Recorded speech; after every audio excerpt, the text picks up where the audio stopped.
paso directamente, bueno, a explicar qué es lo que muestro aquí. Esto es un ejemplo de aplicación de lenguaje natural, en el caso más sencillo, que es lo que se llama análisis de sentimiento, y lo hemos realizado con los microrelatos del concurso que organiza Incuna. Desde aquí quiero dar las gracias a Incuna por cedernos los relatos para este trabajo. Y de lo que se trata es de procesar automáticamente con métodos de inteligencia artificial un conjunto de textos que representarían la expresión escrita o oral transcrita de personas, y a partir de ahí obtener conclusiones y resultados. Existen varias técnicas, una de ellas yo creo que todo el mundo ya la conoce y no es necesario, profundizar mucho, que es la introducción de frecuencias, que es lo que hacemos con las famosas nubes de palabras. Y entonces aquí lo que te mostraría con unos medidores de frecuencia característicos, ver qué palabras aparecen más en los relatos, ¿no? Unas opiniones o unas encuestas que tuviésemos, ¿no? Pues aquí te aparece fábrica, vuelo, todo esto.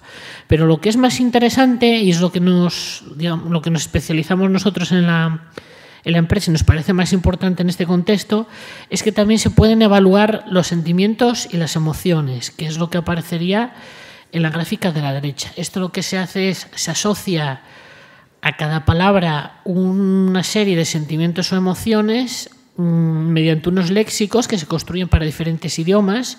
En español hay varios. Y lo que se hace es preparar una estadística de la aparición de esos sentimientos o emociones en todo el contexto. La forma más básica es lo típico de comentarios en Twitter o en redes sociales de sentimiento positivo o negativo, en temas polémicos, que siempre salen súper polarizados, te salen 50% positivo y 50% negativo, porque están todos siempre enfadados, ¿no?, entre unos con otros. Pero es muchísimo más interesante las emociones, porque aquí lo que haces es cuantificas una serie de emociones básicas. Depende de la definición que hayan utilizado los lingüistas computacionales, pero bueno, normalmente se suele coger 6 o 8, 4, y aquí puedes medir qué peso tiene la confianza, la sorpresa, el miedo, la ira, y eso nos parece muchísimo más interesante. Entonces esto lo aplicamos a los relatos para mostrar la comparación de diferentes perspectivas, diferentes sentimientos, es decir, escogimos el que nos aportaba un sentimiento más positivo, el que nos aportaba un sentimiento más negativo, y analizamos a ver si las emociones eran iguales o no.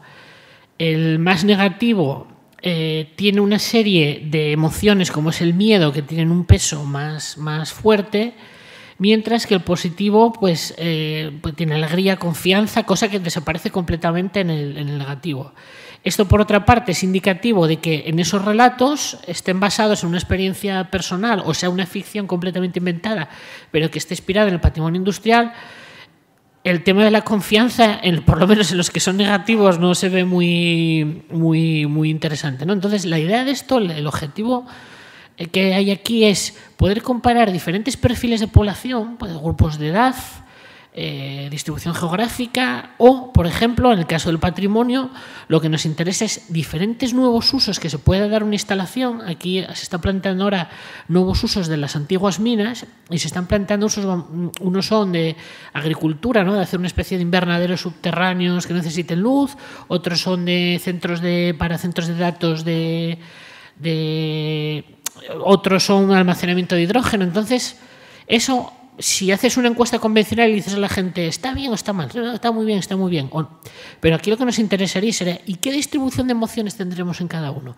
¿Y qué distribución de emociones tendríamos en diferentes casos, ¿no? Entonces, estas técnicas se pueden aplicar a cualquier tipo de encuesta cualitativa, y nos permitirían, mediante un proceso de análisis de información, de artículos, de textos, de encuestas cualitativas, tener diferentes perspectivas emocionales y de sentimientos de la población. Y luego, al final, con esto se generan unos números, se genera una variable cuantitativa que podemos meter en modelos de inteligencia artificial de otro tipo, ¿no?, con otro tipo de cosas. Aquí lo que se muestra es un modelo que intenta predecir las emociones esas que he mostrado a partir de palabras de las que aparecían en la nube de palabras. Es decir, si a mí me parece la palabra palabra casa, me parece la palabra familia, va a tener influencia en definir el porcentaje de ira, de miedo, confianza, etcétera, etcétera. Eso nos permite construir modelos que se van, digamos, realimentando a sí mismos. Lo que nos interesa es, si metemos todas las palabras, información cero, porque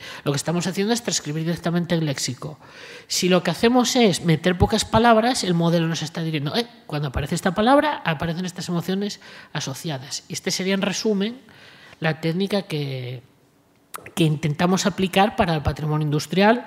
Ya lo hemos aplicado a otros ejemplos de patrimonio o de emociones, como hace poco en un festival de sidra casera, para ver un poco las opiniones de la gente, cómo hacía esto, lo que os he comentado de diferentes usos que se pueden plantear del patrimonio industrial.